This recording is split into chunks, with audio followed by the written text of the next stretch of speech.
నన్ను క్షమించండి నాన్న.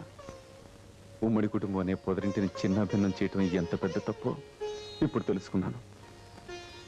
ఇక మీదట నా జీతం కవర్ అలాగే తీసుకొచ్చి మీ చేతిలో పెడతాను.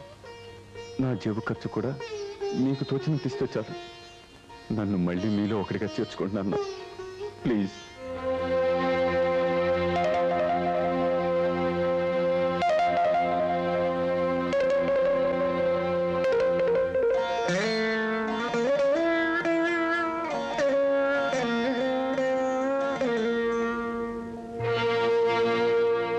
రాఘవ, ఈ సాయంకాలంలోగా వాళ్ళు ఇల్లు ఖాళీ చేస్తారు. వాళ్ళకి సంబంధించినవేవి ఇక్కడ వదిలిపెట్టక్కర్లేదు, నాకు సంబంధించినవేవి ఎత్తుకుపోవడానికి వీల్లేదు. ఆ పూచి నీది. నేను పక్క వీధి శివాలయంలో ఉంటాను. వాళ్ళు ఇల్లు ఖాళీ చేశాక ఓ బస్తాడు వాషింగ్ పౌడర్తో ఇల్లు కడిగించి మరీ నాకు కబురు పెట్టు.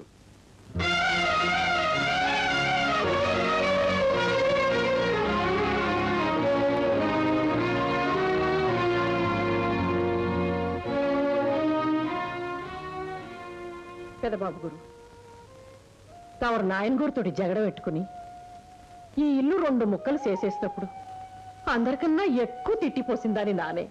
కానీ ఇవాళ తవరు మనసు మార్చుకొని దండ పెట్టేసిన ఆయన గోరు వినిపించుకోకుండా వెళ్ళిపోతున్నారంటే ఆయన ఎంత పెద్దోడైతే నాకేటి?